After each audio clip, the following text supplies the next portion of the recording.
In 1995, when I attended International Top Management Forum in Shanghai, I had the opportunity to meet several top executives from European companies, which including ABB, Siemens, and Atlas Copco. I still remember very well. Another few company, insurance or the electronic company, I don't know who are they, but anyway, all the European top executive invited to me to have a drink. One night we went for the beer pub. And during the conversations, most of those top executives who attend the International Top Forum in Shanghai asked me one simple question. What do I think? Is it possible for China to close the Iron Curtain again?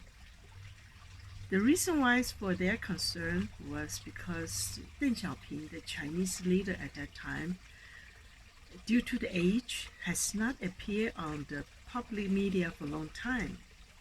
And they knew the fight between so-called economic reformers and the military oligarchs. So they are a little bit afraid about the investments in China. In the meantime, being able to invest in China since the opening of the Iron Curtain, those companies see the opportunity to get more due to the economic reformations in China. Without thinking, I told them, no way. The way of development and the openness in China will only continue to roll and faster. They will never close it again. I still remember the top executive from Atlas Copco and also the HR director from the Siemens asked me, how could I answer that question in such assertive manner? And I said to them, the answer is quite simple. Because the Communist Party, they started from the average people, low people, and the poor people who supported them against the nationalist soldiers, KMT. That's how they won the war against Chiang Kai-shek.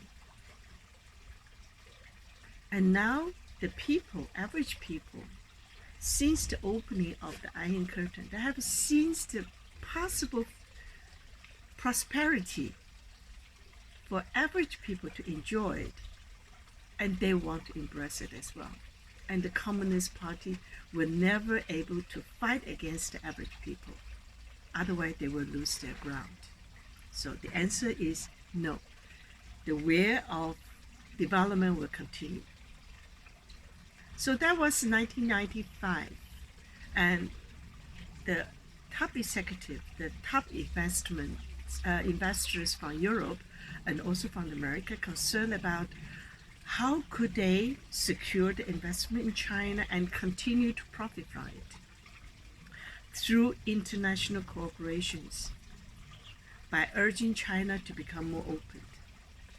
In the meantime, they know they have to welcome them to join the opening society internationally. But what we have seen in the last year, since last year, the situation is getting worse because led by the Americans, so-called anti-China strategy is being played among USA, UK leading countries, okay, and Australia and the things like that. Whoever wants to be close to America, they have to endorse America's anti-China strategy.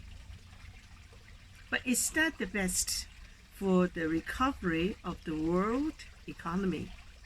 And I do think international investors, large enterprises, entrepreneurs knew very well from their heart they can only sustain the business and grow further by multiple discipline cooperation internationally instead of isolating any part of the continents to against each other.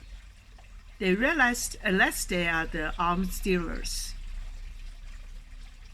okay, if those companies, of course, who produce weapons, for them, wars, conflicts, tensions means money. So they can sell more weapons. Remember, weapons, it does not matter small, large, whatever the size it looks like.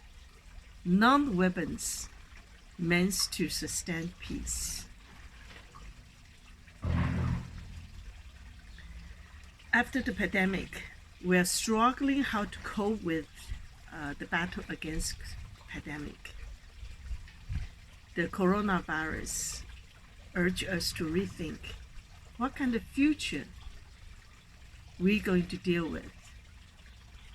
We have to change our lifestyle together, not just me, not just you, not just specific race or continent or the people. No, everyone on this planet needs to work together.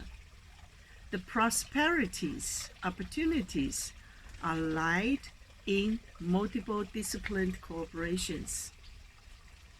What does that multiple disciplined cooperation means? First, we need to learn to accept cultural diversity and respect, and build up a common goals. And we have to build up the common objectives. Okay, we need to survive. And it's not just I survive on this part of the planet, but we have to survive and stay healthy together. Saving life, that is priority number one for anyone in the world. Superpower or less powerful countries. The leaders in the world have to take their responsibilities for people seriously, not just for themselves, not just for their parties.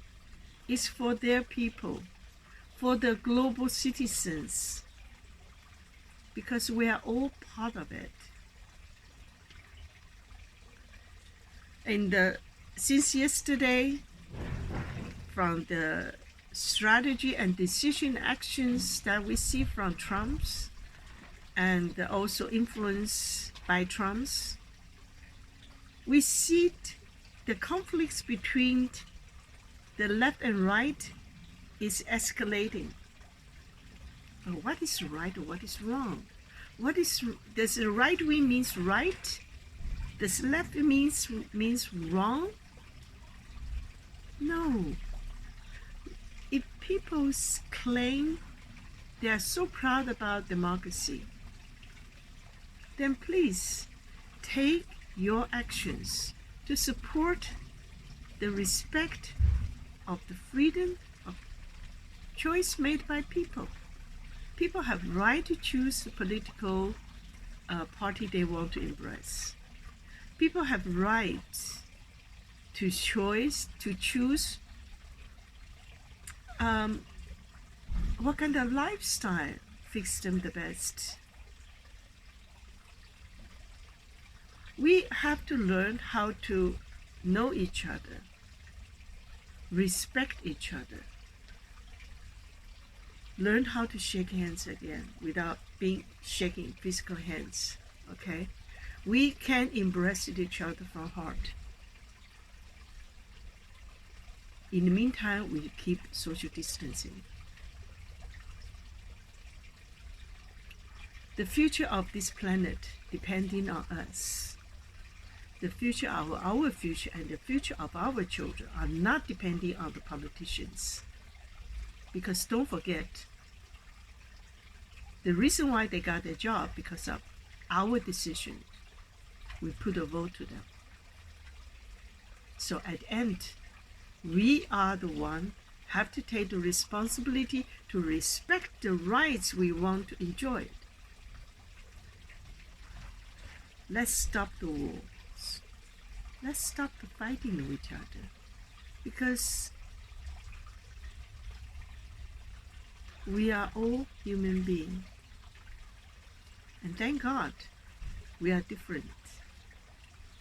So I can learn so much things from the people who are different from different from I.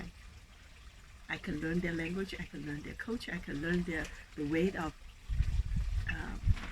the customs and their behaviors, the buildings, the natures. Because of all this beauty, because of diversity, it's not because of monochrome and dictatorship. Let's say no to dictatorships in the world run by those superpowers. Let's say no to those irresponsible politicians. Let's say no for the hate, for discriminations, for racism. Because at the end, we are all the same. We are part of on this planet. We are part of the global citizens. Save the planet depending on everyone, including you and I. Let's work together. Give yourself some time to enjoy a moment of calm and peace, because that is good for your health. This is Mei Lan of Belgian Chinese Tea Association. Wish you all a very pleasant day.